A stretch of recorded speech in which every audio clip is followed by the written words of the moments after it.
Did you have a class before this?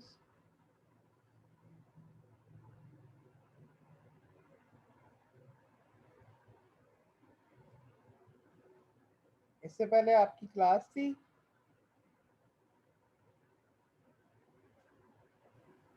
No, sir.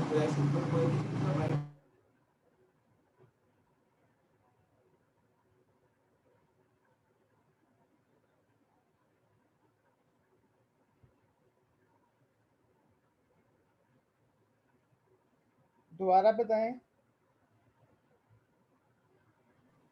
No sir, कोई class नहीं थी पहले इससे। अच्छा।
अच्छा, वो जो फॉरेनर है उनका रोल नंबर क्या है?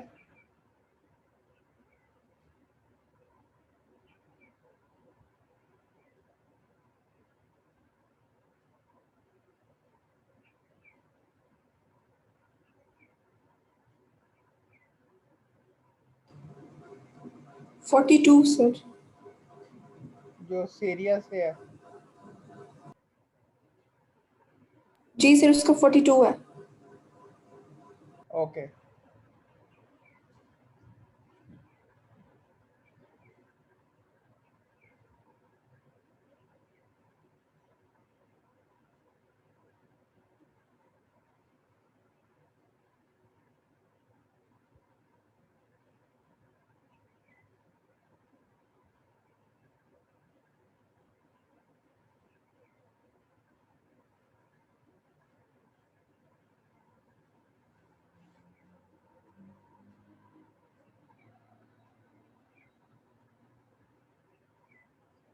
So let's start because it's almost 11 a.m.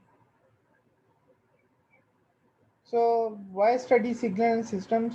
This course, engineers build systems that process signals and manipulate them.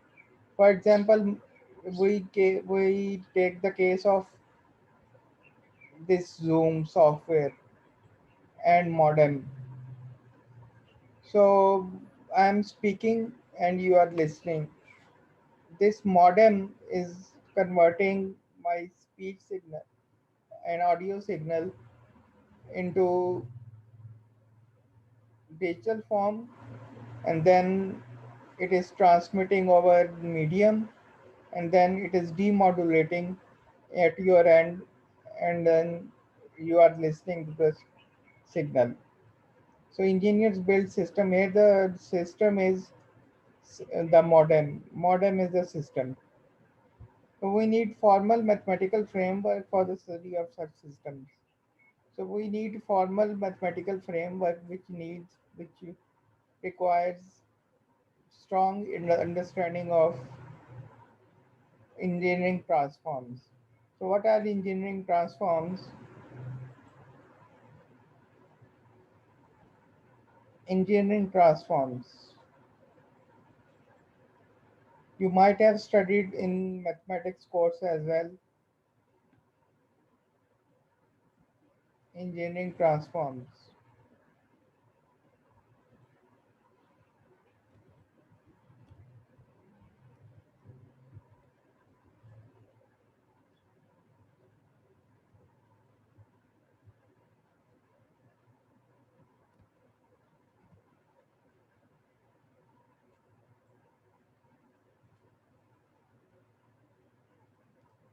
You might have studied in your mathematics course the Laplace transform.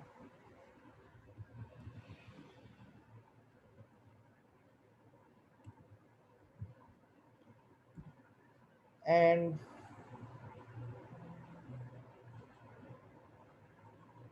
Fourier series.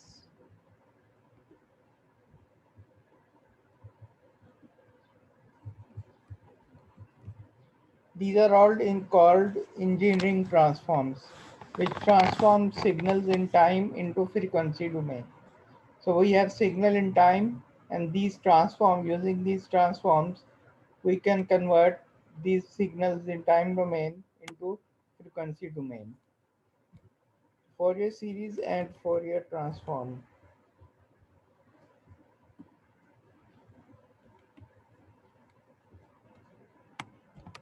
Similarly, there is also a transform which is called Z transform,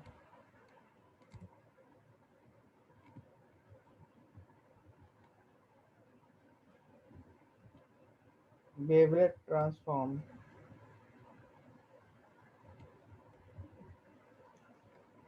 So we will study some of the transforms, engineering transforms as well in this course.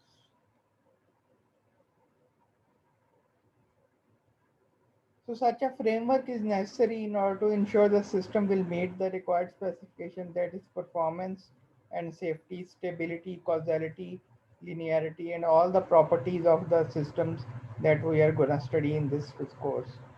If a system fails to meet the required specification or fails to work all together, negative consequences usually ensure. And if system fails to operate as expected, the consequences can sometimes be catastrophic. So here is an example of system failure because of instability. The Tacoma Narrows Bridge. The original Tacoma Narrows Bridge was a suspension bridge linking Tacoma and Gig Harbor. This mile-long bridge with a 2,800-foot main span was the third largest suspension bridge at the time of opening. And you can read all this information about this bridge as well. So the bridge was supposed to withstand winds up to 120 miles per hour, but this could not happen. The collapse was due to wind-induced vibrations. The vibrations were too strong that an unstable mechanical system occurs and the bridge collapsed. Repair of the bridge was not possible, and fortunately, a dog trapped in an abandoned car was the only fatality. So there was no human causality. The only causality was the a dog that was trapped in an abandoned car, which was present in the on the bridge. So let's see. This is the picture of that bridge that collapsed. I have a video as well. So let's see a video.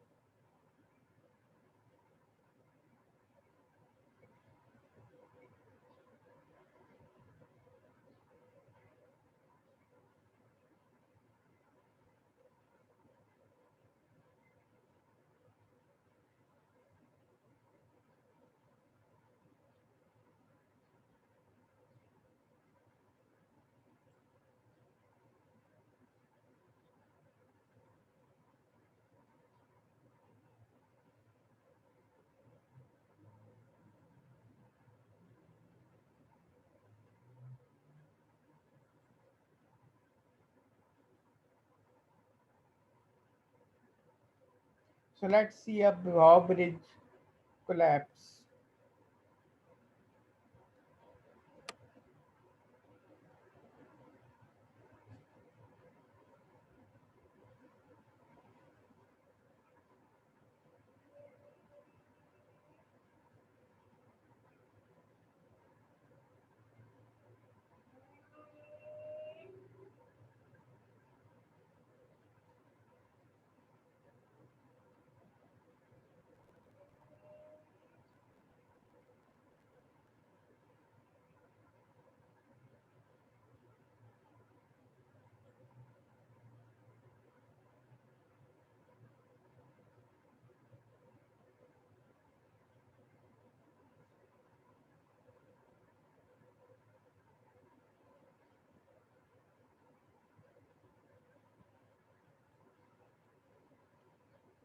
So did you see how the system becomes unstable and the bridge collapse? If not, then let's see again.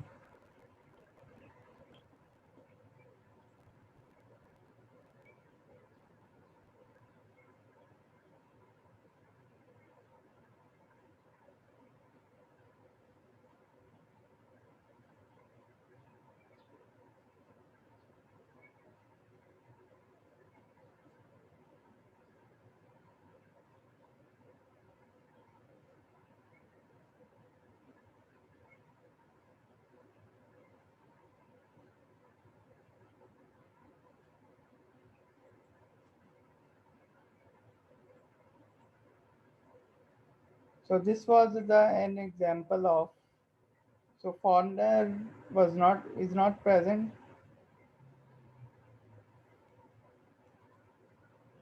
Roll number 42.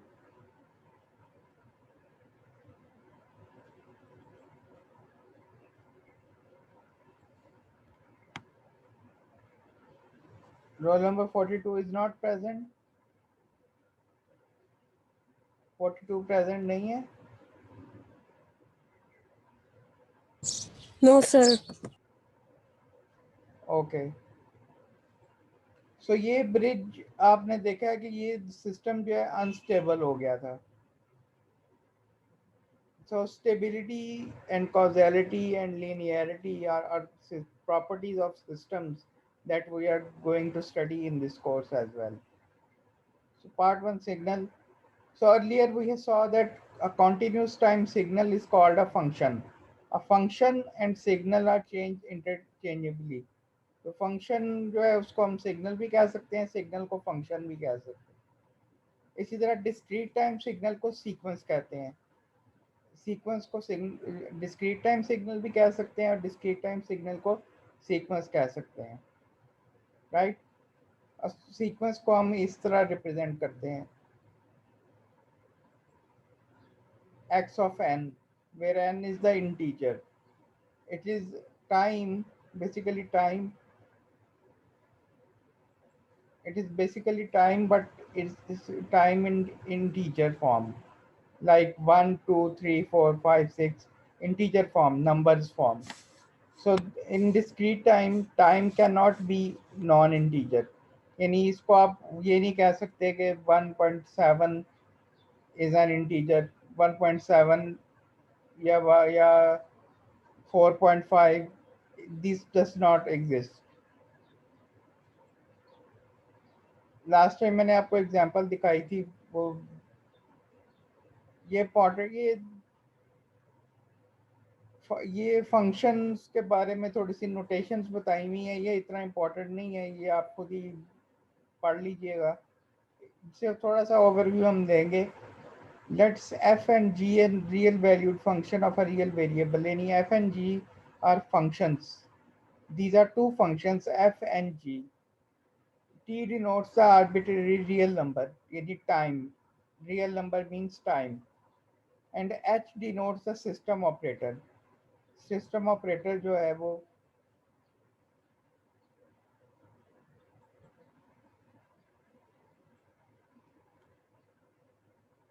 System operator जो क्या करता है, वो signal के ऊपर operate करता है और हमें आउटपुट प्रोवाइड करता है. ठीक है, ये हम आगे देखेंगे किस तरह होता है. तो क्वांटिटी यानी दो फंक्शंस या दो सिग्नल्स को अगर हम ऐड करें यानी f प्लस जी करें तो resulting function will be a signal या result will be a function और result will be a signal यानी दो signals को अगर हम ऐड करें तो वो हमें resulting जो है वो हमें क्या मिलेगा, function मिलेगा, signal मिलेगा। लेकिन अगर हम f of t plus g of t को ऐड करें तो ये हमें एक नंबर मिलेगा। नंबर क्यों मिलेगा? क्योंकि ये हम f of t को एवेलुएट कर रहे हैं एट टाइम t। हम t हमने डिफाइन कर दिया है कि t denotes arbitrary real number, ठीक है। तो जब हम f of t लिखेंगे तो f of t का मतलब ये है कि हम f को क्या कर रहे हैं, एवेलुएट कर रहे हैं एट टाइम t। इस तरह g को हम एवेलुएट कर रहे हैं एट टाइम t। तो जब हम इन दोनों को एवेलुएट करेंगे तो ये एक नंबर देगा। इस तरह g of t को एवेलुएट करेंगे तो ये एक नंबर देगा। तो इन दोनों नंबर्स को ऐड करेंगे तो दो नंबर्स का एडिशन आपको पता है, दोनों नंबर का एडिशन एक तीसरा नंबर होता है, ठीक है। एक H of x is this, ये जो नोटेशन है ये नोटेशन सिस्टम ऑपरेटर की नोटेशन है। यानी अगर आप सिस्टम किसी सिस्टम को डिनोट करना चाहें कि सिस्टम जो है वो सिग्नल पे किस तरह एक्ट करता है, तो that is how we write h of x, where h the input, where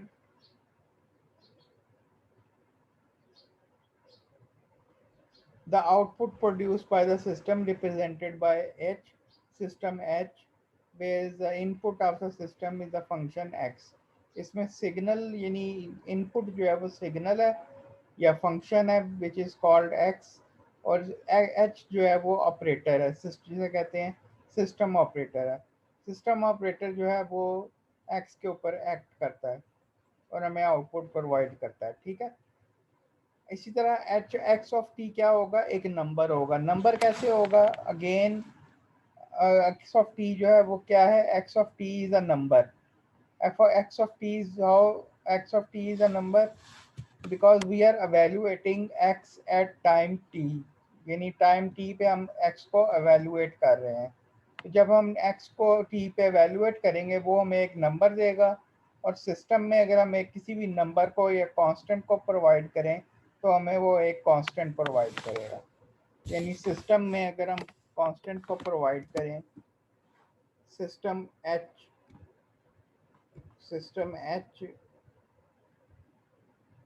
of x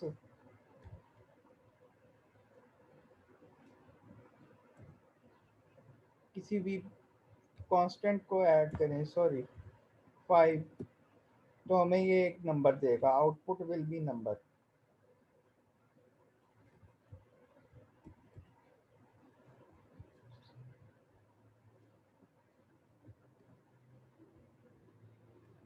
Output will be a number,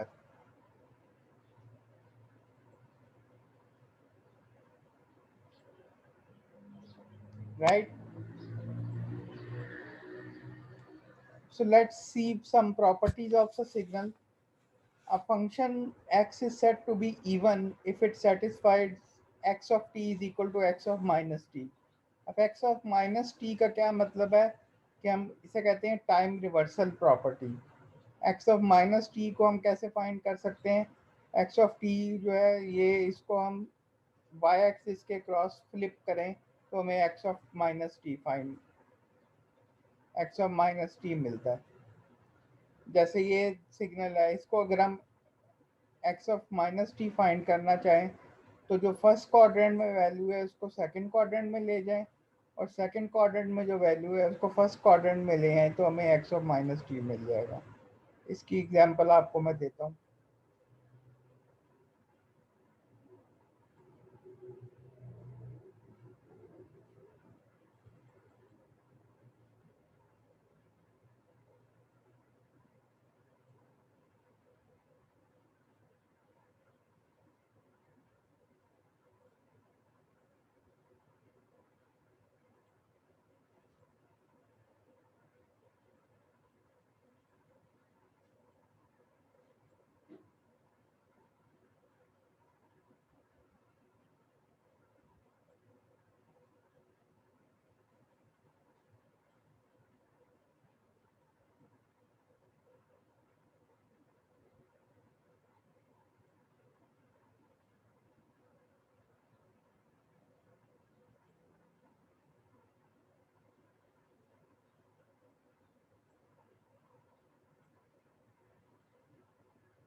ठीक है जी, ये एक्स ऑफ टी सिग्नल है। ये समझ आ रही है भाई कि नहीं समझ आ रही? कुछ बताएं। Yes sir. अच्छा जी, अब हमने फाइंड करना है एक्स ऑफ माइनस टी।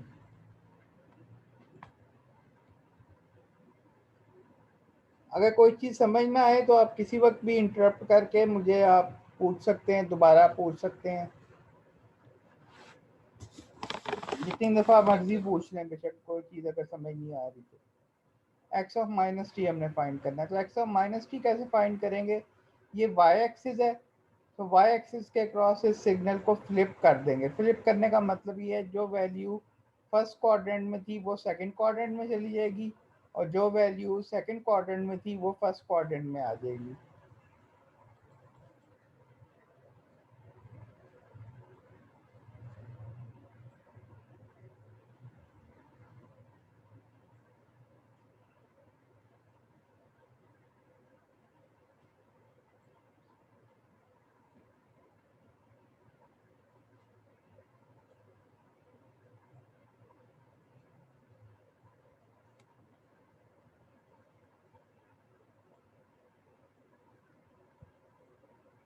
ठीक है जी, this is called x of minus t. ठीक है, यानी सिग्नल को फ्लिप कर दें तो वो x of minus T find हो जाता है। Similarly, a sequence x is said to be even if it satisfies x of n is equal to x of minus n। यानी x of minus n equal to x of minus n, ये अगर हम signal को flip करें y axis के cross में और वही सिग्नल वापस हमें मिल जाए तो इसको हम इवन सिग्नल कहेंगे। So the graph of an even signal symmetric about the origin, यानी ये सिमेट्रिक अबाउट द ओरिजिन होता है। जो वैल्यू ज़ीरो से राइट साइड पे होती है वही वैल्यू ज़ीरो से राइट लेफ्ट साइड पे होती है। इसको आप दोबारा भी देख सकते हैं। ये मैं रेस करने लगा हूँ, अगर आपने नोट करना है तो नोट कर लें। रेस कर दूं?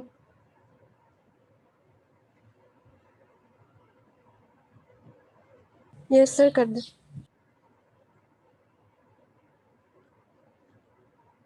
Okay,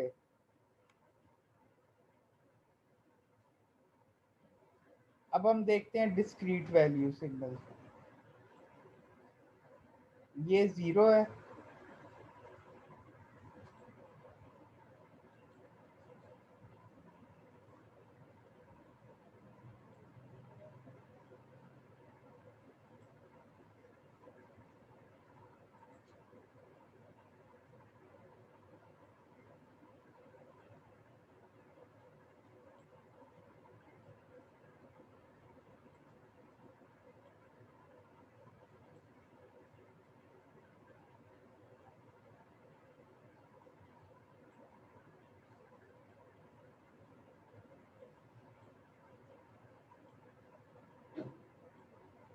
this is x of T.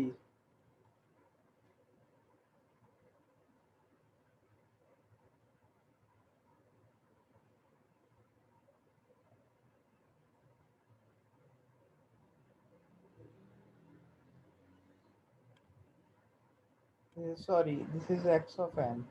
X of n को हम यूजुअली कर ये स्क्वायर ब्रैकेट्स में रिप्रेजेंट करते हैं, x of n. This is N.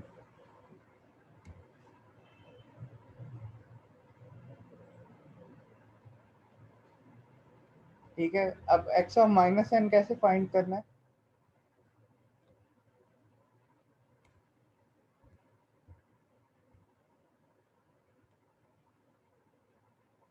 जो वैल्यू राइट साइड पे है उसको लेफ्ट साइड पे ले जाएं, जो वैल्यू राइट साइड पे है उसको राइट साइड पे ले आएं।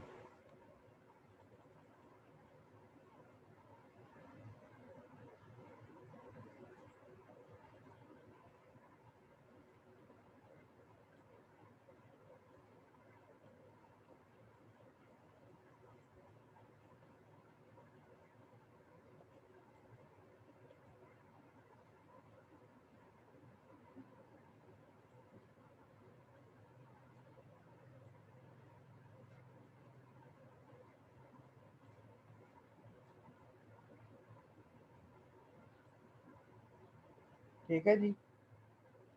तो ये देखें वही वैल्यू जो है हमें x of n is equal to x of minus n। इसकी वजह ये है कि this signal is symmetric, this signal is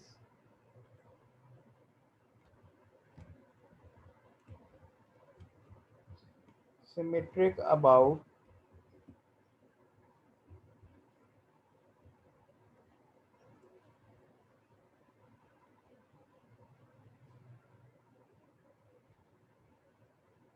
origin.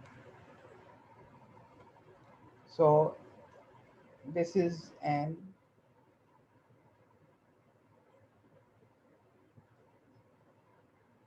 even signal.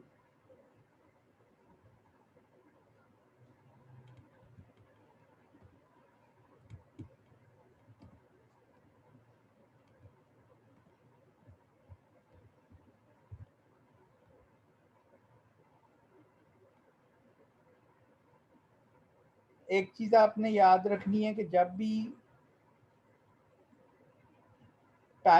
भी डिस्क्रीट टाइम सिग्नल में, डिस्क्रीट टाइम सीक्वेंस में, जब भी आपने टाइम को देखना है, टाइम हमेशा इंटीजर होना चाहिए। टाइम जो है वो या तो नंबर होना चाहिए, एग्जैक्ट होल नंबर, या इंटीजर। यानी फॉर एग्जांपल यहाँ पे मैं 1 लिख सकता हूँ, 1.5 नहीं लिख सकता क्योंकि 1.5 इंटीजर नहीं है। ठीक है जी। सर एक क्वेश्चन पूछना है। पूछें। सर ये जो आपने कहा कि सिमेट्रिक अबाउट ओरिजिन, तो सर ये तो इस तरह भी होगा कि सिमेट्रिक अबाउट वाई एक्सेस। अब अगर ये signal symmetric about y axis होता तो उसमें फिर क्या डिफरेंस होता कि सिमेट्रिक अबाउट ओरिजिन है? इसमें ये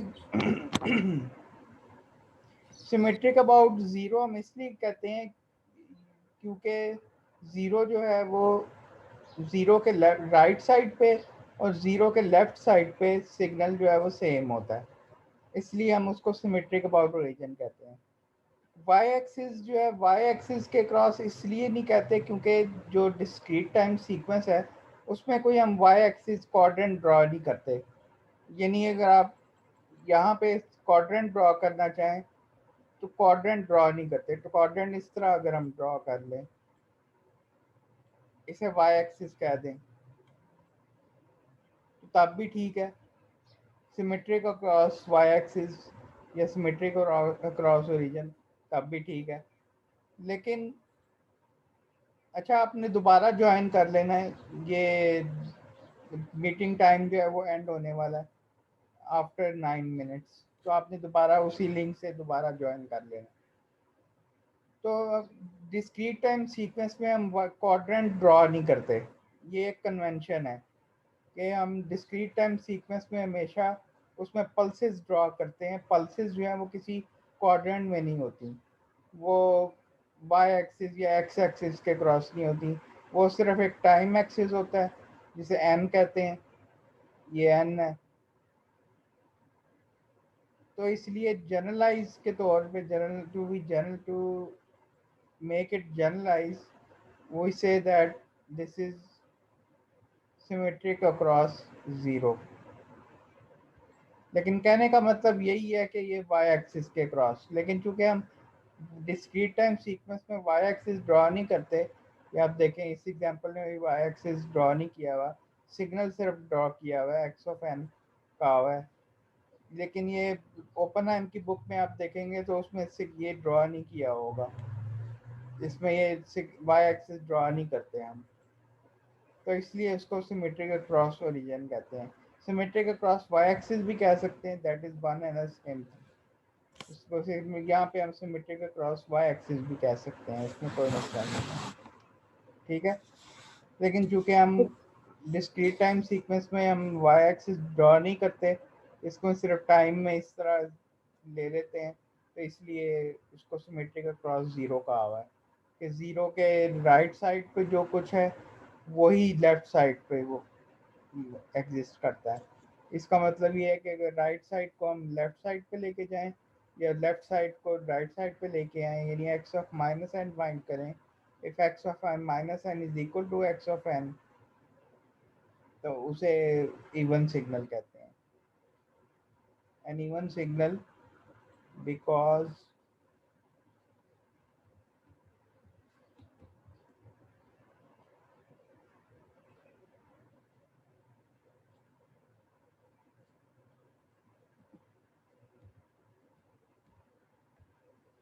x of n is equal to x of minus n।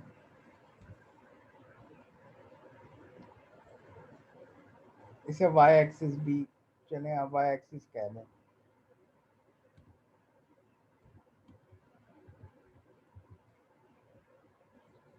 और रीजन या y एक्सिस, ठीक है, y एक्सिस भी कह सकते हैं, कोई ऐसी बात नहीं है।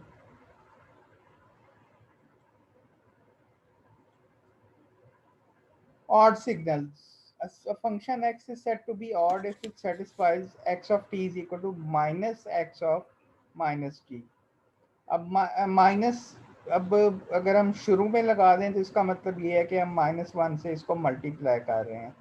-1 से मल्टीप्लाई का मतलब ये है कि हम सिग्नल को एक्स एक्सिस के क्रॉस फ्लिप कर रहे हैं। इसकी एग्जांपल इस तरह से है, ये मैं रेस करने लगा हूँ, अगर आपने स्क्रीनशॉट लेनी है तो ले लें।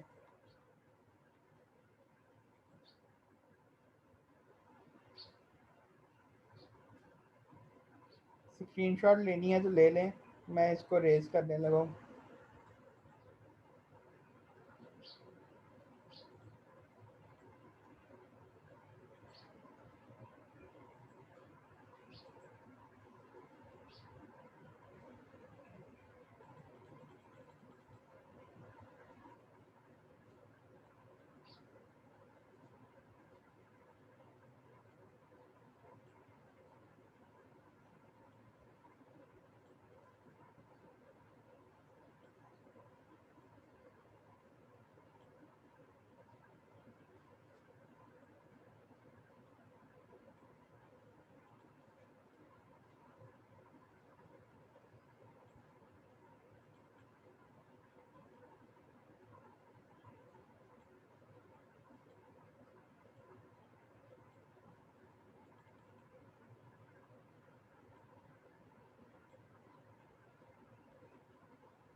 ये 0 है जी, ये 1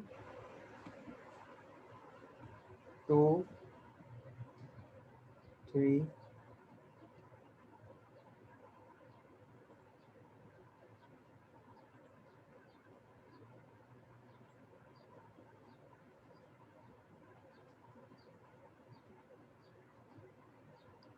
-3 -2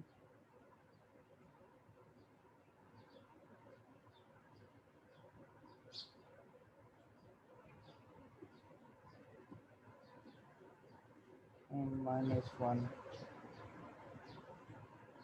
ठीक है जी, इसका एम्पलीट्यूड भी लिख सकते हैं। एम्पलीट्यूड इसका 3 ले लें,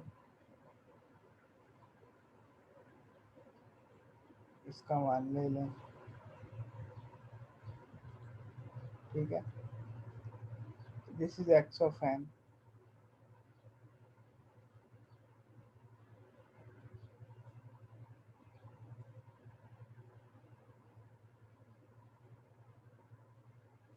अब क्या करना है, हमने सबसे पहले x of minus n find करना है।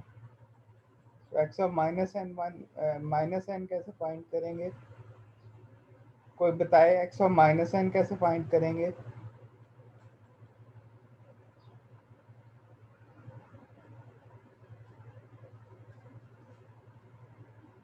x ऑफ माइनस n कैसे फाइंड करेंगे?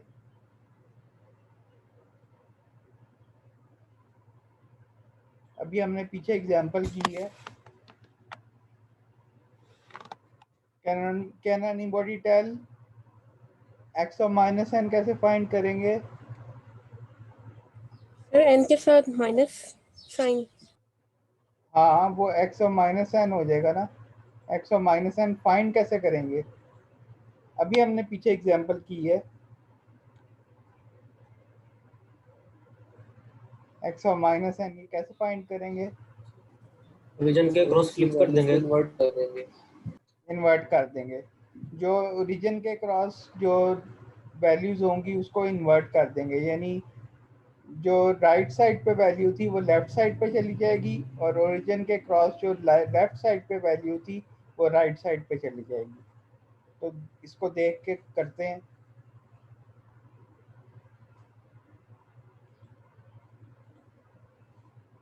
ये एन है।